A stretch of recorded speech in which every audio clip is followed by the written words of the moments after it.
Hello guys, আসসালামু আলাইকুম। আপনারা সবাই কেমন আছেন? আশা করি ভালো আছেন। আলহামদুলিল্লাহ, আল্লাহর রহমতে আমিও খুব ভালো আছি। তো চলে এলাম শীতের স্পেশাল পিঠার রেসিপি নিয়ে। তো আমি আজকে দু ধরনের পিঠা বানাবো। তো আমি নারকেলটা ফ্রিজে স্টোর করে রেখে দিয়েছিলাম, তাই কালারটা একটু লালচে টাইপের হয়ে গেছে। তো আমি এলাচ আর তেজপাতা দিয়ে হালকা একটু গরম করে আমি রেখে দিয়েছিলাম। তো আমি এখানে একটা প্যান বসিয়ে দিয়েছি, যে সমস্ত নারকেল কুড়াটা আমি দিয়ে এবার এখানে এলাচ আর তেজপাতা দিয়ে আমি একটু চিনি দিয়ে একটু ভাজা ভাজা করে নেব। তো আমি আজকে দুই ধরনের পিঠা বানাবো, একটা হচ্ছে বেলা পিঠা আর একটা হচ্ছে পপ পিঠা। তো চিনিটা দিয়ে এবার আমি একটু ভালোভাবে নাড়াচাড়া করে নিচ্ছি। যতক্ষণ না চিনিটা গলে আসছে না ততক্ষণ আমি একটু নাড়াচাড়া করে নেব। তো একটু ভালোভাবে নাড়াচাড়া করে যতক্ষণ না চিনিটা গলে আসছে না, আমি এইভাবেই স্লো আছে আমি একটু ভেজে নেবো। তো দেখুন চিনিটা ভালোভাবে গলে গেছে আর আমার নারকেলের ইয়েটা একদমই পুরটা রেডি হয়ে গেছে। তো আমি এখানে গরম পানি বসিয়ে দিচ্ছি ময়দাটা মাখার জন্য। আমি এখানে একটু উষ্ণ গরম পানি করে নিচ্ছি। একটু চেষ্টা করবেন বেশি করে পানিটা গরম করার। তো আমি এখানে ময়দা নিয়ে নিয়েছি 2 বাটি মতো।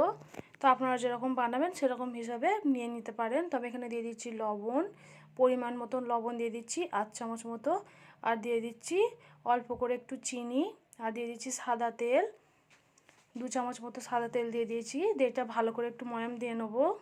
তো পিঠাটা অনেকটাই সফট হবে আর ভালো থাকবে, খেতে খুবই ভালো লাগবে। তো দেখুন আমার ময়ানটা ভালোভাবে দেওয়া হয়ে গেছে। তো আমি এখানে নিয়ে নিয়েছি গরম পানি, একদম ফুটন্ত পানি দিয়েছি।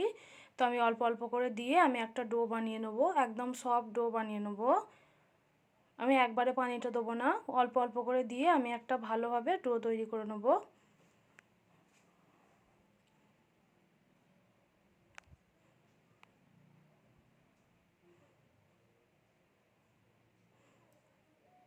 তো আমি আরেকটু গরম পানি দিয়ে ভালোভাবে মেখে নিচ্ছি। তো দেখুন একদমই সফট, দেখি বুঝতে পারছেন যে এরকম টাইপের একটা সফট ডো তৈরি করে নিতে হবে। তো আমি উপর থেকে আর একটু সাদা তেল দিয়ে দিচ্ছি। সাদা তেলটা ভালোভাবে ময়দার মধ্যে মাখিয়ে আমি একটু ঢাকা চাপা দিয়ে 2 মিনিটের জন্য রেস্টে রাখবো।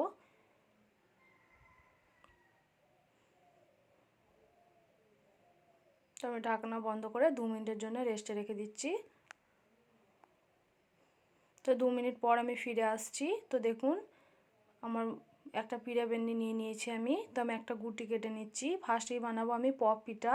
আমি একটা ছোট রুটি সাইজের গুটি কেটে নিয়েছি। তো এটা আমি ভালোভাবে শুকনো ময়দা দিয়ে একটা গোল টাইপের রুটির মতো বানিয়ে নেব।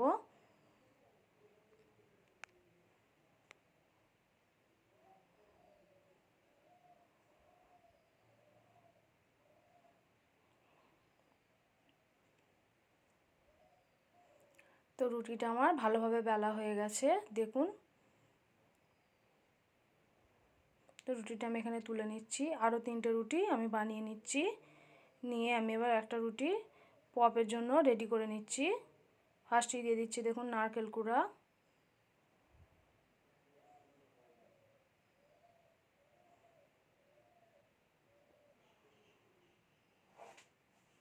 নারকেল কুড়াটা দিয়ে আমি একটু এরকম ছড়িয়ে নিচ্ছি। দিয়ে এরকম করে একটু ভাঁজ করে নেব।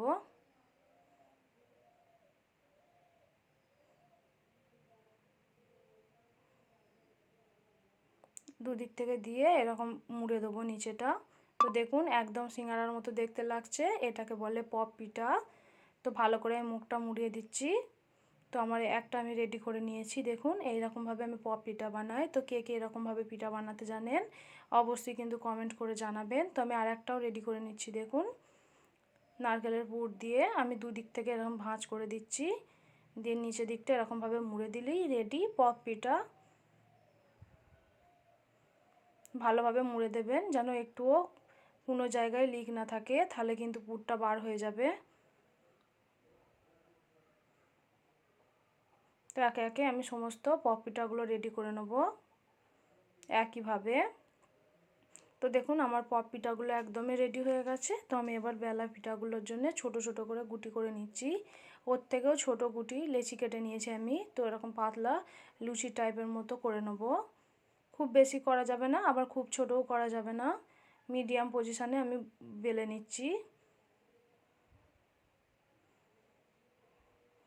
তো দেখুন আমি সমস্ত বেলা পিঠার গুটিগুলো বেলে নিয়েছি। তো আমি একটা রেডি করে আপনাদের কাছে দেখাচ্ছি কেমন করে আমি বেলা পিঠা বানাই।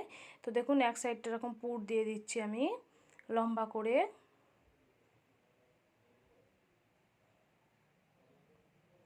মুখটা এরমভাবে মুড়ে আমি একটু ভাঁজটা চেপে চেপে বন্ধ করে দেবো যাতে না বেরিয়ে আসে। এরকমভাবে চেপে চেপে মুখটা বন্ধ করে দিচ্ছি। তো দেখি বুঝতে পারছেন কতটা সহজ এবং সিম্পলভাবে রেডি হয়ে যায়। অনেক ধরনেরই পিঠে বানানো যায়। যারা নতুন রান্না করছেন বা নতুন শিখছেন তারা এই রেসিপিটা একবার হলেও ফলো করবেন। খুবই সহজে আপনারা একদম পারফেক্টভাবে পিঠে বানিয়ে নিতে পারবেন। তো দেখুন ডিজাইনটা করার জন্য আমি এরকম কাঁটা চামচ দিয়ে এরকমভাবে একটু বসিয়ে দিচ্ছি, মানে এরকম দাগ দাগ করে দিচ্ছি। দেখুন মাশাআল্লাহ কত সহজে সুন্দর একটা পিঠে ডিজাইন তৈরি হয়ে যাচ্ছে। খুবই সিম্পলভাবে এটা রেডি হয়ে যায়। তো দেখুন একই পজিশনে আমি সবকটা পিঠে বেলে নিয়েছি। তো আমি এখানে একটা প্যান বসিয়ে দিয়েছি, প্যানটা ভালোভাবে গরম করে নেব। তারপর আমি পিঠাগুলোকে দিয়ে দেবো। খুবই অল্প তেলে আমি পিঠাগুলোকে ভাজবো। খুবই মানে সিম্পলভাবেই আমি বানিয়েছি। এটা যে কেউ বানাতে পারবে একবার দেখলে রেসিপিটা। তো আমি স্লো আছে একটু এক পিঠটা একটু সেঁকে নেবো। তো আমি এখানে একটু জাফরানগুলা বানিয়েছি দেখুন এরকমভাবে একটু একটু কালার দিলে খুবই সুন্দর কালার আসে, মাশাআল্লাহ দেখতেও খুবই ভালো লাগে। তো আমি এরকমভাবে একটু এরকম ফুটি ফুটি দিয়ে দিচ্ছি। তো এক পিঠটা আমি উল্টে দিলাম। তো আর এক পিঠটা তো আমি এরকম একইভাবে আমি দিয়ে দেবো। তো এবার আমি তেল দিয়ে সেঁকে নেবো, সাদা তেল দিয়ে দিচ্ছি সাইড থেকে।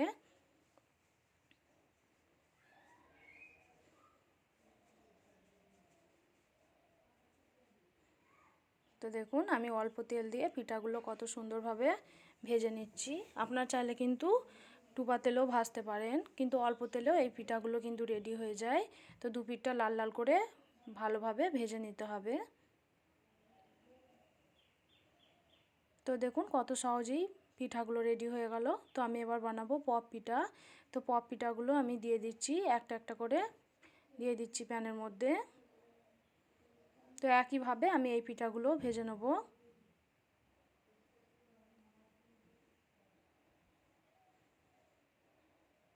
তো একইভাবে আমি এখানে জাফরানের ফুটা দিয়ে দিচ্ছি।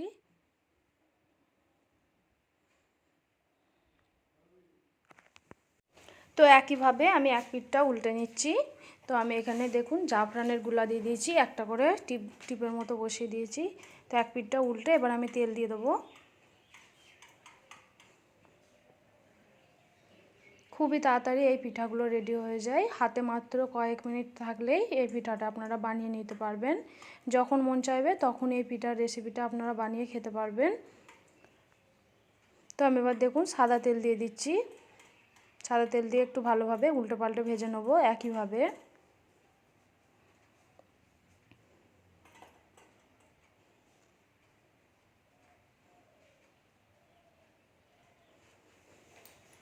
তো আমি এবার তুলে নিচ্ছি।